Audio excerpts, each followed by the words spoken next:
Perfect. Okay, so hi everyone. Thank you very much, Henry, for that introduction. As Henry was saying, I'm a psychologist. I'm working at the moment. I'm based here in the beautiful Byron Bay in Australia. I work with clients both in person and via telehealth at Wombat. So I'm excited today to share some insight of how can we approach chronic pain through a mental health lens. Yes.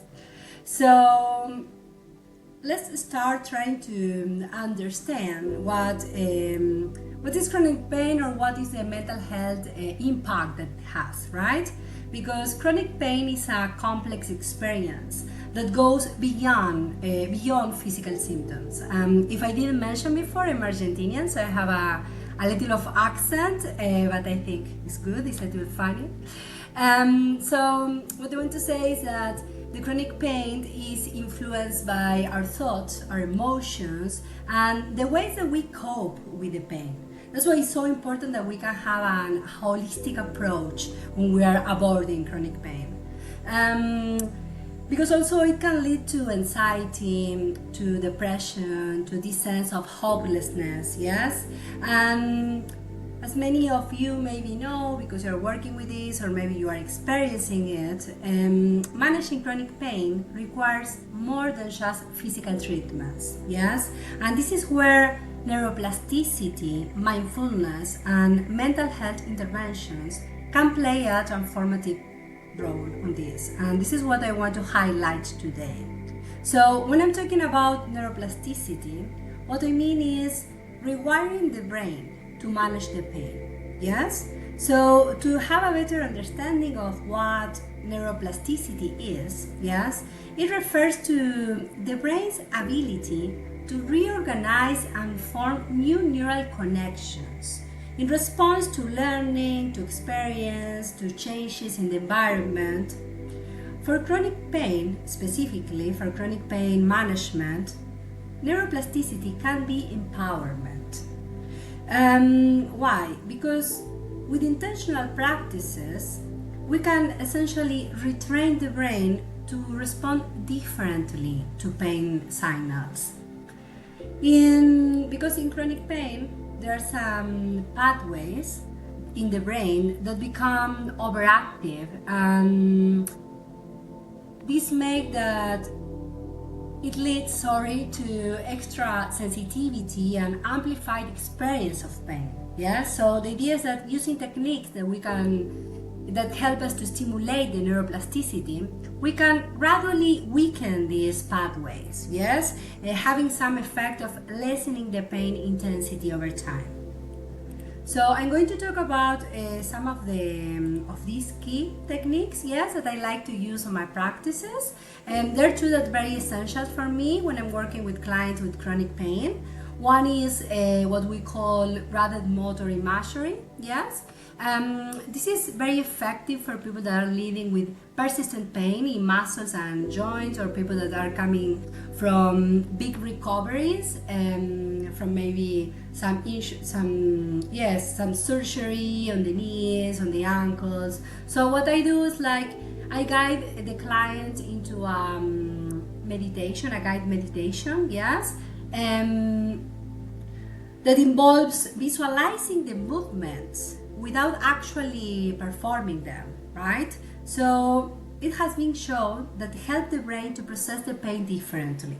So if you know, I have few clients that start having increasing their anxiety, for example, before going to the physio, because they know that some of the movement that they have to do are going to cause them pain. So they start anticipating to the pain that they're going to have, right? So on these guided imaginaries, I'm trying to, imagine, for example, if it is a foot that they need to move, imagine that you are moving it in this side, on the opposite direction, right? So it's like the brain is more prepared for what is going to happen, right? Then the other technique is what we call in CBT, cognitive restructuring, yes? That this technique is very helpful to identify and change any unhelpful belief that we can have around the pain. For example, this pain will never go away, or I can't do anything anymore, I will never come back to work, yes? So these thoughts, while understandable, right? Because the person with chronic pain can be going through a lot of frustration and tiredness. But the thing is that this thought reinforces the brain's sensitivity to pain. Okay? So reframing this thought through neuroplastic practices, we can reduce the emotional distress and make it easier to manage pain. Okay? So other good technique is mindfulness. I really like to work. I like it to thinking how can we transform our relationship with the pain, and that's why I use mindfulness for, because mindfulness is a technique that makes us be in the present moment, yes, and teach us how to observe our experiences without judgment, which can profoundly impact of how we perceive the pain. When we experience chronic pain, our initial reaction is often fight it, yes, and this can lead to more tension and frustrations, right? So through mindfulness, what we practice actually is being with the pain rather than resisting the pain. So this approach doesn't necessarily make the pain disappear at all, right? But it does lessen the emotional suffering associated with it. And there are some studies that actually have shown that individuals practicing mindfulness experience less pain intensity, and over time they can develop greater resilience to manage their pain. So one mindfulness practice that is particularly helpful, or that I use a lot with my clients too, is the body scan meditation. So connecting with the breathing and trying to be very focused and present. The idea is to guide the client to focus on different parts of their bodies, observing any sensations that may arise. So over time, people will learn to respond to pain with greater calm and acceptance, reducing the feelings of being overwhelmed by it. That is the idea, okay? Another technique or model that I think is very useful to work with chronic pain is acceptance and commitment theory, yes? And the idea is to think and understand the role of the acceptance in managing the chronic pain. As I was saying before, pain can lead to many feelings of helplessness, anxiety, depression, despair, yeah? So acceptance and commitment theory, or acceptance and commitment therapy, can be very effective here because it encourages us to accept that pain as it is, right? While we try to shift the focus to what we can control, right? That is, in this case, our actions and choices.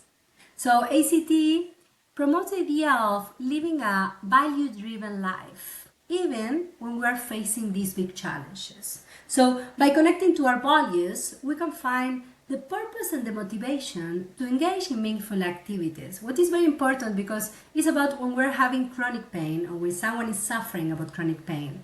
If we focus on the pain is worseners, right? So this is about accepting that the pain is there and we cannot change it. But there are other things that we can change, as I was saying. Like, for example, our actions, yes? Or our choice of like, okay, I'm going to try to do things that make me feel fulfilled and maybe distract me a little bit, and I don't have to focus in what I'm suffering on, yes? So in the sessions when I'm working with my clients, what I do is explore what truly matters to them. Yes, perhaps it can be relationships or creative pursuit or community involvement.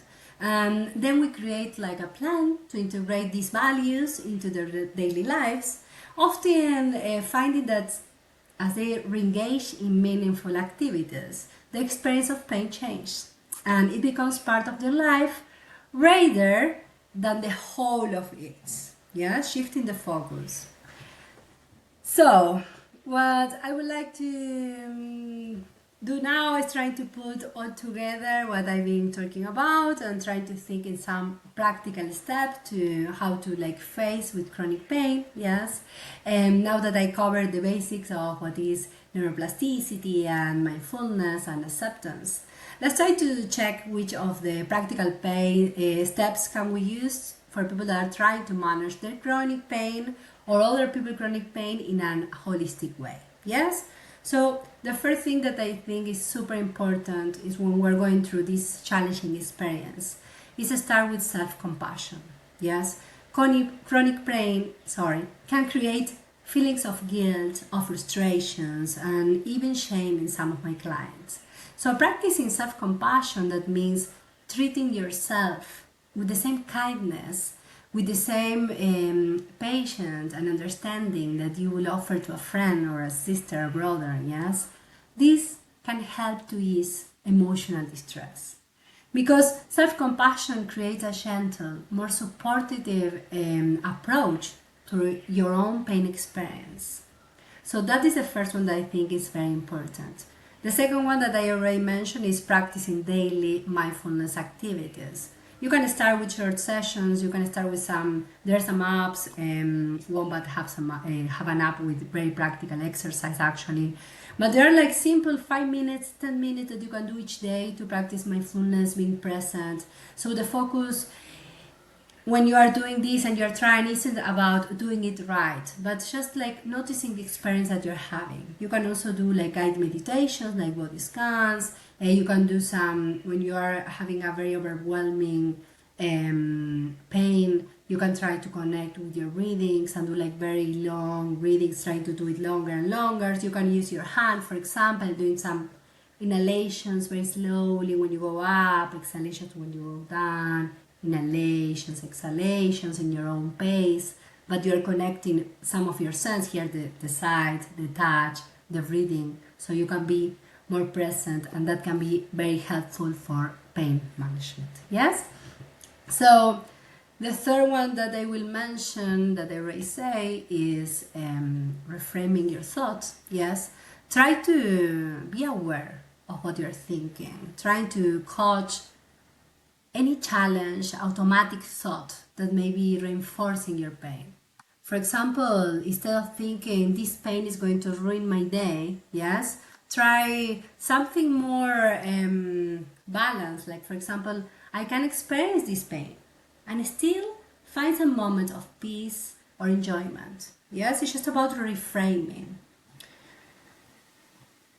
Also, explore your values. Yes, values-driven actions. Identify what is meaningful to you. Yes, and consider some ways that you can engage with these values. Yes, trying to pursue valued activities is a way to reconnect with part of yourself that maybe chronic pain have overshadowed. Yes, because as I was saying before, sometimes we think that we are all pain. Yes, I'm trying to understand that, okay, I can do other things and enjoy other things while I'm having this pain that I cannot change. And of course, seeking support, yes, because chronic pain can be very isolating. And working, for example, with a therapist or finding support in any of the networks that you can have support can give you a lot of tools and emotional support. Therapies like CBT, ACT, mindfulness are very helpful with chronic pain. And there are some specialists too that are working only with chronic pain and like are very specific on this area. Having some guide about how to approach this and understanding that you are not alone and you don't have to be alone. Even also like relating with the people that's close to you so you have some distractions. Okay, so yes, sorry, this one I already say about the therapists and the support networks and the professional that can help you. And then I would like to wrap up, and go into the conclusion of what I've been talking today. What I would like to say is that managing chronic pain is a journey, yes? But it's one journey that can be navigated with the right tools and mindset. Neuroplasticity reminds us of the brain's adaptability, while mindfulness offers a way to observe the pain without letting it control us. Yes? So, by focusing on mental health and our core values, we can build resilience and find meaning even in these challenging circumstances that we're going through. Yes. So if you are someone that are experiencing this chronic pain and you would like to explore these techniques further, yes, as I was saying at the beginning, I'm working at Wombat, both telehealth and in face-to-face. So I am currently accepting new clients and I will be happy to work with you to find the approach that better suits to you or your needs. So you can reach through Wombat to the website, yes. Yeah, so to conclude, I just want to say thank you everyone for joining this webinar. Thank you very much, Henry, for organizing it. And I think now is the moment to Oliver, and I can wait what he's about to share. Thank you.